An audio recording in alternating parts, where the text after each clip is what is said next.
about organizational culture of schools.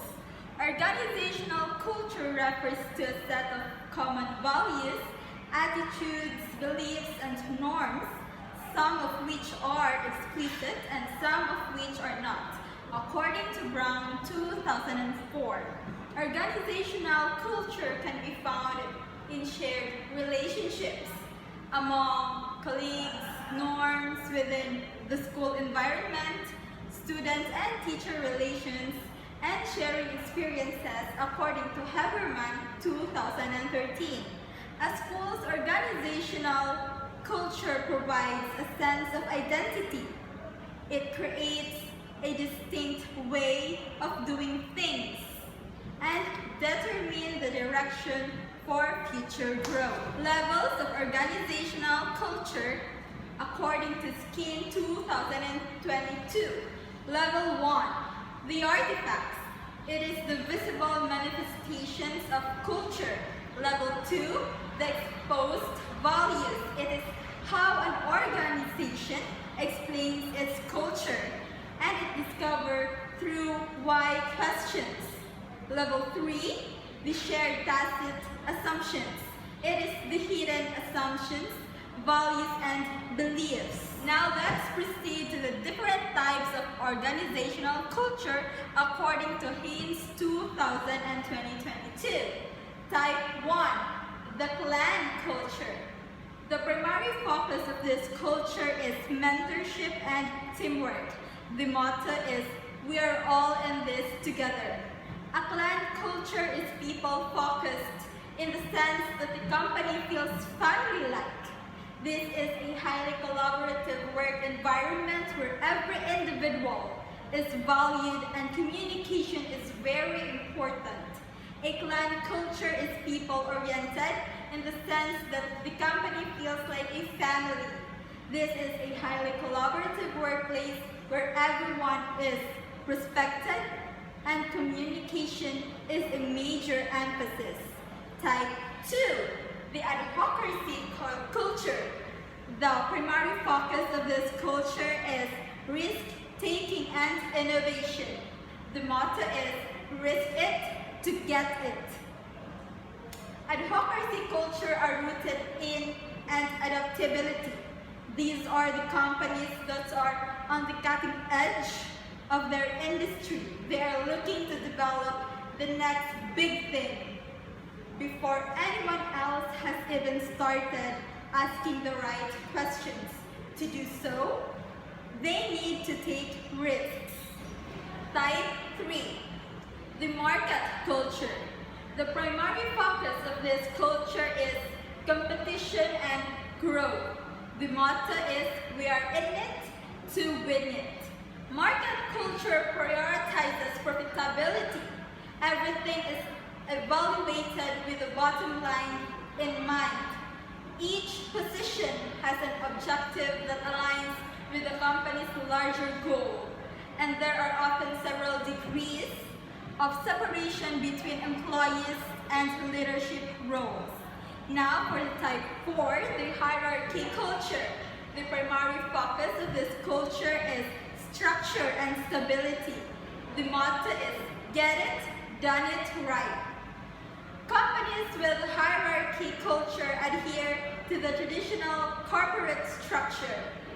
These are companies focused on internal organization by way of a clear claim of command and multiple management tiers that separate employees and leadership. Hierarchy cultures have a set way of doing things which makes them stable and risk averse. And now we are on the last topic. It is the functions of organizational culture. So organizational culture improved decision making, it improved communication, it enhanced commitment, cooperation, and control. Moreover, it's also a justification of behavior, and lastly, it is a shared perception. That's all for lesson 2. Thank you. Can you give me an example in each level of school culture? Thank you for that question. So I'm going to give examples about the different level of organizational culture. So level 1, the artifacts. The example is the dress code and decor. The level 2, the espoused values. The example is the official policy and accepted beliefs. While in level 3, the shared tacit assumptions. The example is the understood, traditional, unofficial ways of being, doing, and feeling. Alright, good afternoon everyone. My name is Kitberty Alcala from BSED English 1. So here we go for our Module 4, Lesson 3, which we're going to talk about changing school culture. So what is school culture? School culture defines a school's persona. It may be understood a historically transmitted cognitive framework of shared but taken for granted assumptions and values. Norms and actions stable, long-term beliefs and practices about what organization members think is important. Everything in the organization is affected by its culture and its particular forms and features. These unwritten rules of assumptions and unspoken beliefs shape how its members think and do their jobs. They affect relationships and expectations and behaviors among teachers, administrators, students, and parents. They give meaning to what people say and mold their interpretations of even the most minor daily event. Hill and Peterson in 1998, they define school culture as norms, values, beliefs, traditions, and rituals built up over time. Another one, a school's culture is always at work, either helping or hindering learning, and it influences every decision and action in a school, from the leadership style of the principal to the way teachers should choose curriculum materials and interact with students. I'm gonna give you some brief meaning of our school climate in my own research. School climate is the feel of the school, like the school's attitude, the behaviors and points of view exhibited and experienced by students, teachers, and other stakeholders. Freiberg and Stein in 1999 described school climate as the heart and soul of the school. The feeling that either encourages teachers and students to engage, love the school, and to want to be a part of it, or to reject the school and disengage from it. It is the outcome also of the school's norms and values, the way in which people at the school relate to and interact with one another, and the way systems and policies manifest. According also to the National School Climate Center, school climate includes major spheres of school life such as safety, relationships, teachings and learnings, and the environment, as well as larger organizational patterns, like for example, from fragmented to shared, healthy or unhealthy. These dimensions not only shape how students feel about being in school, but these larger group trends shape learning and student development. That is from the National School Climate Center, according to them, from 20. How school cultures develop. School cultures develop in unique ways because they once solved problems and continue to serve a useful purpose. For society, people, objectives, and resources change over time. However, once useful solutions may no longer function in the organization's best interest. School leaders can nurture the formation of new norms and reboot their culture when they facilitate a shared set of values, goals, and behaviors along with continuous individual and collective efforts to enact them, creating the new way we do things around here. And the three link concepts are the following. Number 1, a body of solutions to external and internal problems that has worked consistently for a group is taught to new members as the correct way to perceive, think about, feel, and act in relation to those problems. Second, These eventually come to be assumptions about the nature of reality, truth, time, space, human nature, human activity, and human relationships in that setting. Third, over time, these assumptions, crystallized by repetition and reinforcement, come to be presumed, unchallenged, and finally drop out of awareness. A culture's power lies in the fact that it operates as a set of unconsciousness, unexamined assumptions that are taken for granted. They are strictly enforced through social sanctions. According to an expert in organizational culture, Edgar Stein asserts that a school's culture can exist on 3 levels. Yes, 3 levels, ranging across a continuum from concrete to abstract. At the first level, as you can see in this figure, the artifacts, such as school colors, mascots, or slogans, can be seen and touched. But these signs are only cultural symbols, usually below most people's awareness. The second level, which is the less visibly, the school's cultural values lie in its written mission statements such as relationships, relevance, and rigor. I don't know how to say that. Philosophy or motto, example, children first, where these documents or slogans help express the school's basic assumptions and goals. And the third one, lastly, the assumptions that are taken for granted, those that are invisible and outside consciousness. The culture's essence deal with individuals' relationships to the environment and other people. So what are the components of positive school culture and how could we determine them? So a more comprehensive frame of reference about school culture can show how it may enhance their professional effectiveness. Considering all the levels of school culture and the ways which people identify and understand their own schools, artifacts, values, and assumptions, begin to sensitize them to these influential aspects of their work environments. Research suggests that school cultures that support hard work and high achievement contain the following characteristics. First is collegiality. Second is experimentation.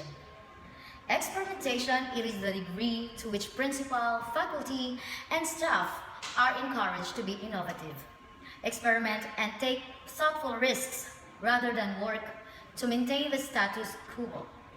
This includes flexibility and backing from the school district. Next is high expectations. The extent to which the school members hold a pervasive focus on student and teacher learning, along with a continual conversation about the quality of everyone's work. Robert Marzano stated that the 2 major problems usually arise. 1. Expectations are difficult to change. 2.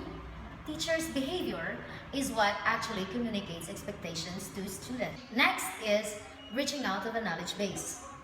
Referring to the knowledge base, it is the extent to which administrators and faculty use timely and accurate qualitative and quantitative information to continuously improve their processes, performances, and outcomes. This includes curriculum, modes of instruction, assessment, and learning opportunities clearly linked to the vision and mission and tailored to the students' needs and interests. Here we go, appreciation and recognition. A school's costumes, traditions, and general ways of doing things illustrate the extent of this characteristic in action, where the degree to which the school community shows its gratitude and esteem for those members who are making meaningful contributions to the organization or to its members. Next is tangible support. It is to effectively meet the professional responsibilities as well as contribute to the organization's well-being. The degree to which faculty and staff receive sufficient encouragement, resources, quote-unquote, including teamwork and time, and opportunities. The next one is involvement in decision-making. It is granted by administrators to teachers, staffs, students, and parents the degree of participation to receive some relevant and timely information, discuss its meaning in terms of school values and goals, and to share in making decisions that affect the school. The next is protection of what is important. So what is it? What schools consider to be important must be included as a part of the school's tradition and must be protected at all costs. Teachers and students must be supportive of interruptions when they must occur, even if it's during an important time, for it is part of community and the school. Traditions. It focuses on important ways to stay connected as a community. Traditions include our curriculums, but also elements of the mission, vision, or legacies of the school that will strengthen the sense of community. Honest and open communication. The degree to which the school provides many opportunities and venues for sharing information in clear and ambiguous ways among organization members. This includes creating culture, discussing fundamental values, taking responsibility, coming together as a community, and celebrating individual and group successes. Why are school climate and school culture important? Why school climate and school culture is important? Well, positive and healthy school cultures and school climates are the foundations of high-quality learning environments, and it creates the conditions for effective teaching and learning to occur. For according to Dufour and Aker 1998, the reform efforts of the last 30 years have failed to improve student achievement in schools because they failed to adequately address the importance of the culture and climate of schools. Now for your second question. How can you understand your school's culture? Well, seeing the nature of school's culture is difficult. Our own personal experiences and values influence what we look at, what we perceive, and what we think they mean. For our values and assumptions are usually implicit and second nature to us. We act as if the way things are in the way we should be, or they should be. We comprehend school rituals, policies, activities, traditions, curricula, and pedagogy through the filters of our own, often unexamined, values and experiences within our particular society. As both participants and observers of the same structures and cultures, however, our perceptions are often incomplete, selective, and distorted. It is very difficult to be neutral about the virtues and limitations of one's school culture, or to notice those factors that hinder improvement.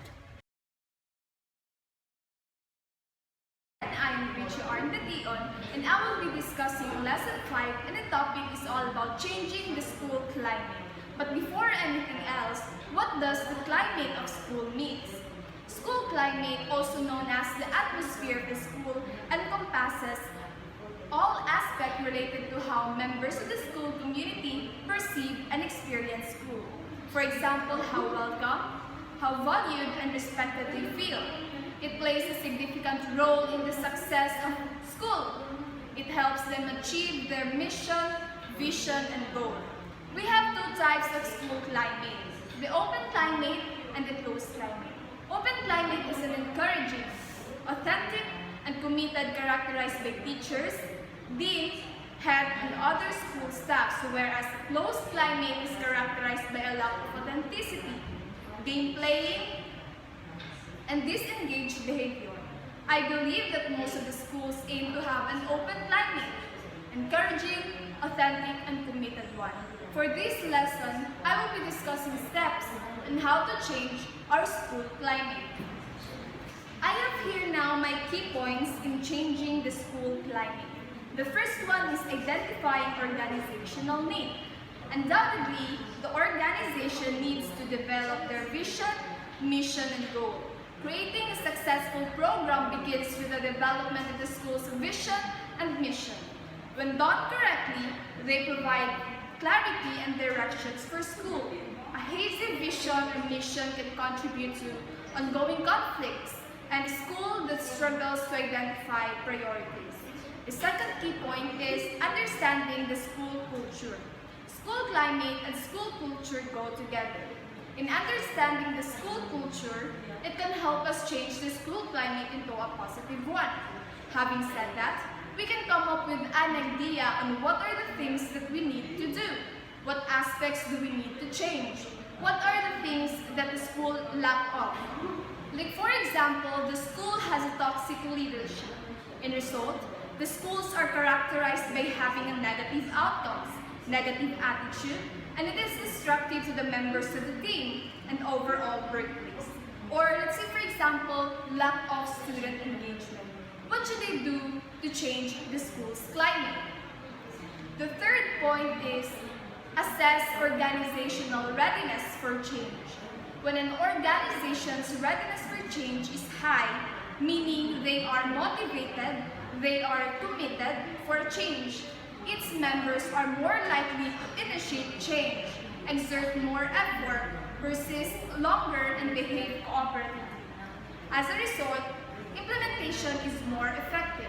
The term change readiness refers to organizational members' shared determination to implement a change commitment, and shared belief in their collective ability to do so. The last key point is implementation and institutionalization. How can we implement our initiatives? How can we implement our solutions? We can start by identifying the actions required, identify the resources required, how to manage the action. Back to our examples a while ago, for example, disengaging students at school. What is our initiative for that and how do we do it? We can work with the students on activities that require them to use higher order thinking skills, making the process relevant to the students' personal lives, giving students opportunities to build on prior knowledge in order to create new connections and meaning. Incorporating activities that all students to reflect and summarize their learning. Fostering an environment in which students share their ideas and discoveries. The other example is about toxic leadership. What is our implementation? Leaders must recognize the challenges and difficulties that comes with teaching hundreds of students. Leaders must spread positivity through conveying a message that we are all in this together. Administrators who can honestly admit their mistakes and struggles are more likely to work with the people they lead. This could result to having a harmonious relationship that is needed for the school's success or for the school's climate. Implementation is a stage of the change process in which the initiative is used. In this model, institutionalization is the final stage. At this point, the organization has fully embraced and owned what was once a new initiative is. It is critical that the majority of the organization's members not only accept and put into practice the new behaviors necessitated by school improvement for the school's climate, but also develop the associated values, assumptions, and beliefs. In our school, Vicoriaso College, what do you think is the type of climate we have? For me, I think we have an open school climate. The way teachers, head, or other school staff treat students is very respectful. I feel like they really value each one of us. The school is also committed to their tagline, drawing out the best in you. And for me, indeed, Vicoriaso College draw out the best in me. If you will become the leader of the school in the future, how can you change your school climate? I will surely apply what I presented a while ago. First is to identify the need of the school, the need to fulfill our mission, vision, and goal. Also, to understand first the culture. What are the things that we need to change? Next one is to assess organizational readiness. Every member should be motivated and committed. And lastly is to implement and institutionalize those changes.